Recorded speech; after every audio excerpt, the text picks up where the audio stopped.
In the world of taxation, there are many kinds of tax. So in ACCA taxation, we have direct taxes and indirect taxes. So direct tax वो tax होता है जो आपकी income पे directly लेवाय होता है, ठीक है. Whenever you are going to receive your income, तो आपको tax deduct होके ही मिलता है, ठीक है. If I am doing a job and my salary is let's say 1 lakh, but I am getting, let's suppose, 98,000 into my bank account, it means that 2,000 tax has already been deducted by my employer, right? तो वो मेरे behalf पे उसने tax already मेरी salary से deduct कर दिया. That is direct tax, ठीक है. मेरी पॉकेट में, मेरे बैंक अकाउंट में जब अमाउंट आएगी मेरी सैलरी की या मेरी इनकम की, ठीक है, तो वो टैक्स डिडक्ट होकर आएगी. That is direct. Indirect tax में क्या होता है कि whenever I am going to purchase something, unless और अनटिल आई परचेज इट, मुझे टैक्स नहीं देना. लेट्स सपोज मैं एक पेन की एग्जांपल देती हूँ. अगर मैं मार्केट जाके ये पेन खरीदती हूँ, ठीक है, इसके ऊपर कुछ सेल्स टैक्स अप्लाई हो रहा है. When I will purchase this pen, अब इसकी प्राइस 5 रुपीज़ है लेट्स से, और इसके ऊपर टैक्स अप्लाई हुआ है $2 let's say, some percentage applied on that, तो ये 7 का है. जब तक मैं इसको परचेज नहीं करूँगी, मैं इसके ऊपर वो $2 का टैक्स भी नहीं दे रही, ठीक है.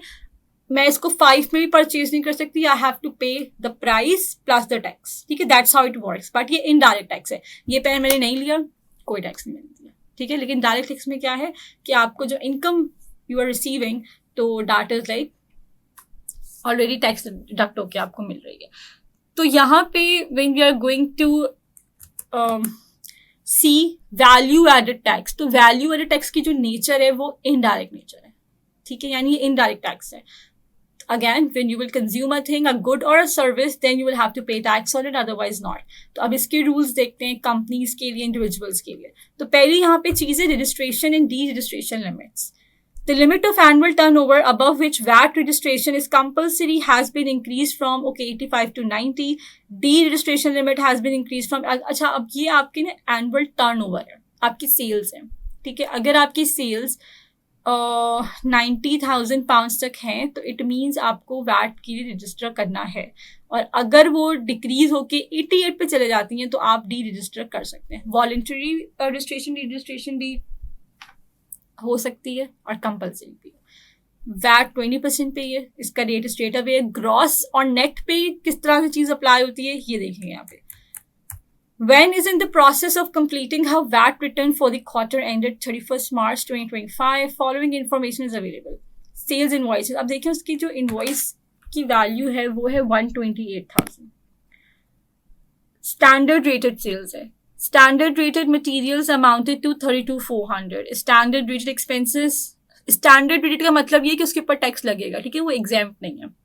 15th February, when purchased machinery at a cost of 24,150. This figure is inclusive of VAT. आप कभी रेस्टोरेंट्स जाते होंगे खाना खाने के लिए, तो over there whenever you order, तो आप देखते होंगे मेन्यू में कभी कभार लिखा हुआ होता है कि this price is let's say inclusive of tax या एक्सक्लूसिव ऑफ टैक्स. इसका क्या मतलब होता है? इंक्लूसिव मीन्स दैट टैक्स की अमाउंट उसमें एडेड है. यानी जैसे मैंने आपको कहा था कि $7 है, तो इसमें $2 टैक्स के एडेड है, ये इंक्लूसिव है. लेकिन अगर मैं इस तरह बात करते हैं, like if you go to purchase some dresses, तो वहाँ पे क्या होता है, ड्रेस की प्राइस लिखी होती है और लिखा होता है एक्सक्लूसिव ऑफ टैक्स. मतलब टैक्स भी कैलकुलेट करके लिखा होता है कि 13% do have that in 17 to 18.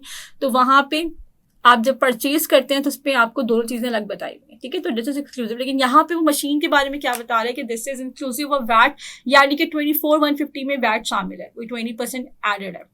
Unless stated otherwise, all of the above figures are exclusive of VAT. ये सारी की सारी फिगर्स में टैक्स नहीं है सिवाय मशीन के. अब आपने अपना वैट फाइल करना है, वैट लाइबिलिटी निकालनी है, तो कैसे करेंगे? अच्छा, अगेन दो चीज़ें. सेल पे हमेशा आउटपुट वैट की वर्ड टर्मिनोलॉजी यूज हो रही होगी, एंड परचेज के टाइम पे इनपुट, ठीक है. ये दोनों टैक्स की बाइफिकेशंस है. सो फॉर आउटपुट हम क्या करेंगे, स्ट्रेट अवे हमें टैक्स निकालना है, तो हम सेल्स लेंगे, 20% लगाएंगे, या then moving forward towards the input VAT purchases पे. तो अब उसने क्या क्या चीज़ें परचेज की हुई है, स्टैंडर्ड रेटेड मटेरियल, एक्सपेंसेस और मशीनरी. अब आप ये तीनों की कैलकुलेशंस में डिफरेंस देख लें क्यों है. Material expensive exclusive of VAT है, और जो मशीनरी है वो इंक्लूसिव है, तो इसका मतलब है हमें उसमें से मशीन में से टैक्स पहले से एडेड है ना, तो we have to take it out. इस 7 में से मुझे अगर $2 निकालना है, मुझे कैसे पता चलेगा कि 5 तो ओरिजिनल इसकी प्राइस थी और 2 वाज द टैक्स. अब परसेंटेज दी हुई है, तो इसका मतलब है 24,150 में 4,000 का टैक्स था, वो हमने निकाल के साइड पे किया, और जो मशीन की प्राइस है वो आप सब्ट्रैक्ट करके निकाल सकते हैं.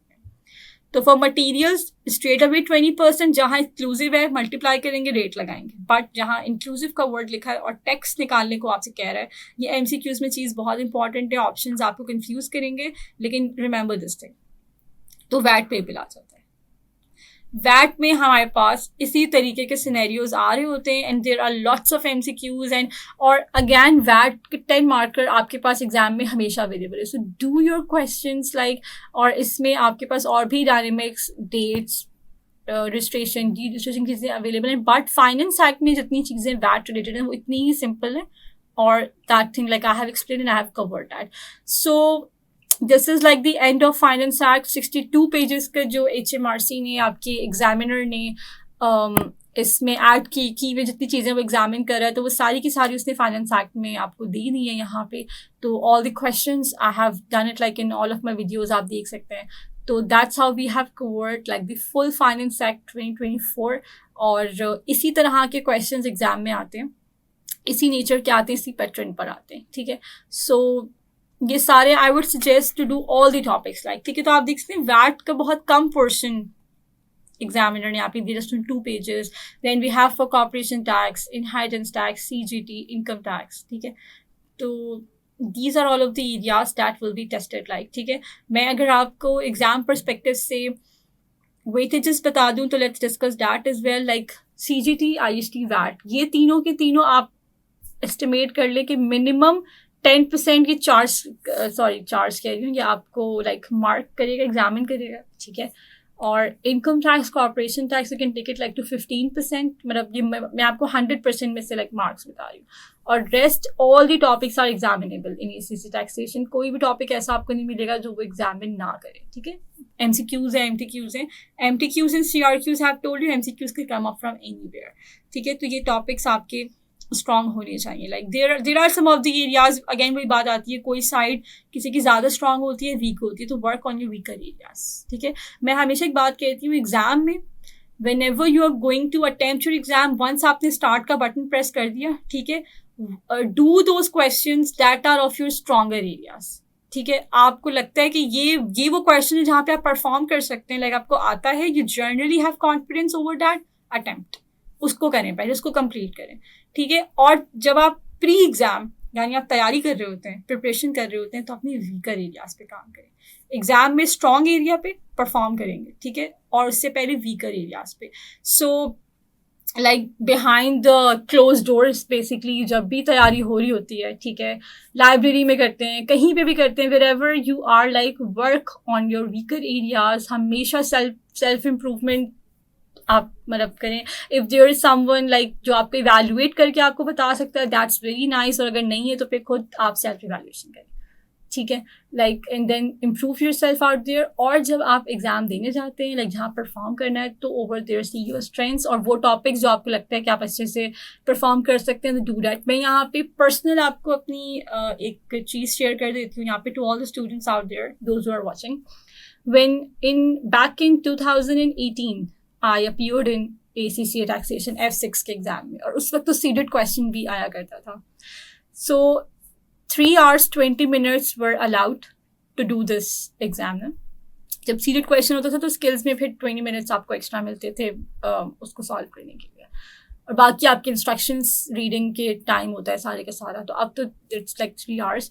तो एट द टाइम भी खैर तो it was 3 hours 20 minutes and I like solved entire F6 paper in just 1 hour 20 minutes. MCQs, MTQs, CRQs, मुझे बहुत आसान लगा था टैक्स का paper. And obviously the credit goes to my teacher. ठीक है, क्योंकि उन्हें पढ़ाया बहुत ज़्यादा अच्छा था, और मेरा इंटरेस्ट फिर टैक्स में उसी टाइम से डेवलप हुआ था. मैंने फिर लाइफ में बहुत सारे प्रैक्टिकल केसेस भी सॉल्व किए, और जब ACCA पढ़ाना स्टार्ट किया तो फिर I became the tax teacher. So 1 hour 20 minutes में, and I was just sitting in like KTTS, और वहाँ पे मैं सबको देख रही थी. तो टेंशन होती है स्टूडेंट्स के चेहरे पे, मेरे चेहरे पे नहीं थी। तो at the time what happened that I saw other students जो मेरे साथ बैठे हुए थे, तो वेरी वेरी फास्ट दे वर टाइपिंग। और 2018 में ही मेरे ख्याल से सारे के सारे जो एग्जाम्स थे वो CB हो गए थे, उससे पहले पेपर बेस्ड भी होते थे।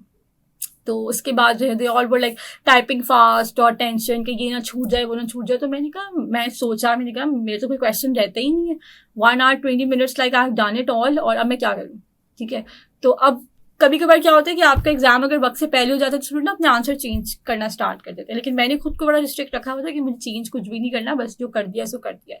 तो I checked my exam, like जो मैंने आंसर्स किए दोबारा कैलकुलेशन चेक की, कैलकुलेटर पे ही चेक कर लिया, लाइक एक्सेल पे करते हैं वैसे तो, बट मैंने कहा चलो मैनुअल भी चेक कर लेती हूँ, वो भी कर लिया, सब कुछ ठीक है, मेरा टाइम नहीं गुजर रहा था।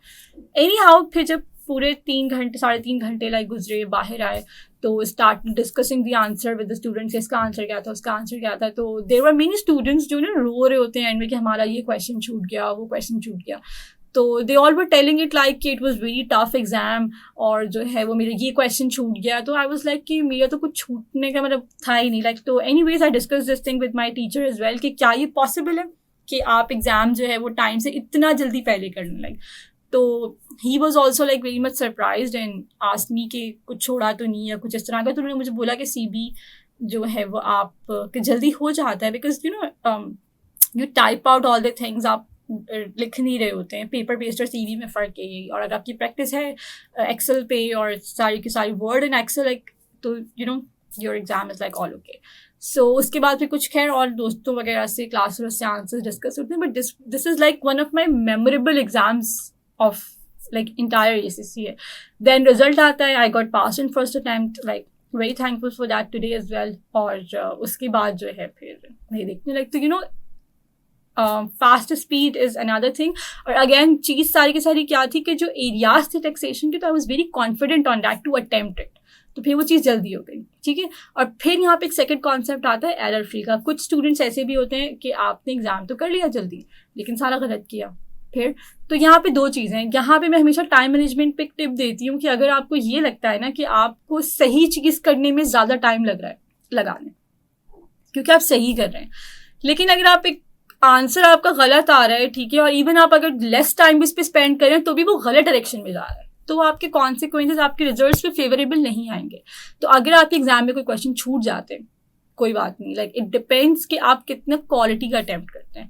100% में से कोई 70% क्वालिटी अटैम्प्ट करके 55% मार्क्स ले रहा है तो दैट्स गुड, और कोई 100% करके भी 40% ले रहा है तो इसका मतलब कुछ फ़र्क है कहीं ना कहीं।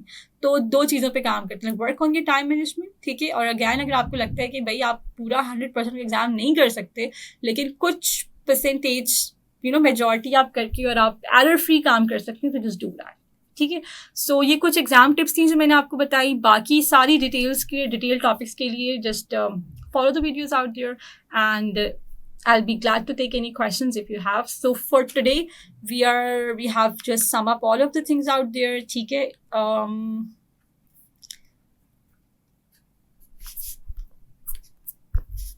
And all the questions have been done out there.